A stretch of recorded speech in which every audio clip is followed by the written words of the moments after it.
আসসালামু আলাইকুম viewers, phi music kitchen থেকে আজকে আমি আপনাদের জন্য নিয়ে আসলাম একটা সবজি রেসিপি। আসলে এই রোজার ভিতরে মাছ মাংস খেতে, এই সেহরিতে মাছ মাংস খেতে আমার ভালো লাগে না, তাই আমি একটা সবজি আপনাদের সাথে রান্না করে সেটা শেয়ার করছি।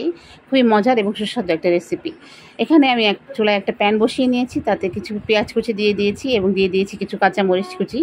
এটা আমি তেলের সাথে একটু হালকা লাল করে ভেজে নিব। কিছুক্ষণ ভেজে নিয়ে তারপরে এর মধ্যে আমি দিয়ে দিব হাফ চামচ আদা রসুন বাটা।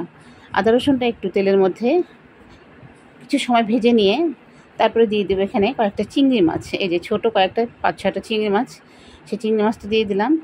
চিংড়ি মাছটা আমি তেলের সাথে ভালো মতো একটু নেড়ে চেড়ে মিশিয়ে নিচ্ছি। এরপরে দিয়ে দেবো এখানে লবণ দিয়ে দিলাম পরিমাণ মতো। তারপরে দিয়ে দিব 1 চামচ হলুদের গুঁড়াটা দিয়ে এটা ভালো মতো নেড়ে চেড়ে আমি একটু মিশিয়ে দিচ্ছি। চুলার আঁচটা একটু কমিয়ে রাখতে হবে এ পর্যায়ে। এটা একটু ভেজে নিয়ে তারপরে একটু অল্প সামান্য পানি দিয়ে আমি মশলাটা আসলে কষানোর জন্য সামান্য একটু পানি দিয়ে দিলাম। মশলাটা একটু কষিয়ে নিয়ে আসলে ঝাল করে আমি একটা সবজির রেসিপি আপনাদের সাথে শেয়ার করছি। এটা এইভাবে যদি রান্না করা হয় তাহলে খেতে খুবই মজা হয়।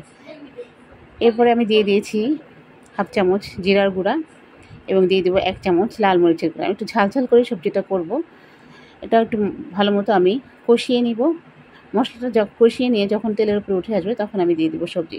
আসলে কী সবজি আজকে আমি রান্না করছি, এই দেখেন বেগুনগুলো আমি ছোটো যে বেগুন পাওয়া যায় সেই বেগুনগুলো আমি কিনে এনেছিলাম বাজার থেকে। সেটা আমি ছোটো করে টুকরো করে কেটে নিয়েছি। সেই বেগুনগুলো আমি দিয়ে দিয়েছি মশলার ভিতরে। এটা আমি ভালো মতো মশলার সাথে ভালো মতো নেড়ে চেড়ে মিশিয়ে দিচ্ছি।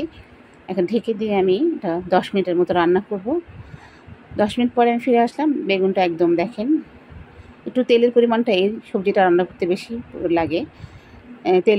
বেগুনটা প্রায় সিদ্ধ হয়ে এসেছে এবং তেলের উপরে উঠে এসেছে প্রায়। আমি কিন্তু কোনো পানি ইউজ করিনি, যে মশলা কষাতে যে পানিটা ইউজ করেছিলাম সেই পানির মধ্যেই আমার বেগুনটা আসলে সিদ্ধ হয়ে গেছে। এটা পাতলা করে কেটে রেখেছিলাম দেখে সিদ্ধ হতে আর সময় লাগেনি। এটা খুবই একটা টেস্টি সবজি।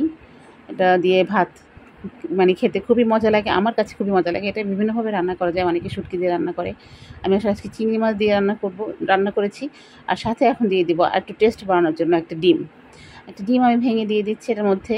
ডিমটা দিয়ে সাথে নাড়ব না, আমি একটু ডিমটা মাঝখানে রেখে এবার আস্তে করে নেড়ে চেড়ে একটু পরে আমি ডিমটা যখন একটু শক্ত হয়ে আসবে তখন আমি এই সবজির সাথে ডিমটা মিলিয়ে নিচ্ছি।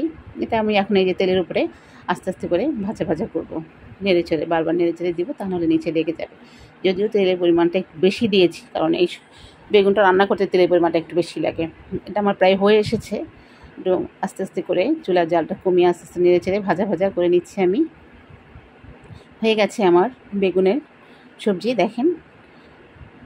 আসসালামু আলাইকুম।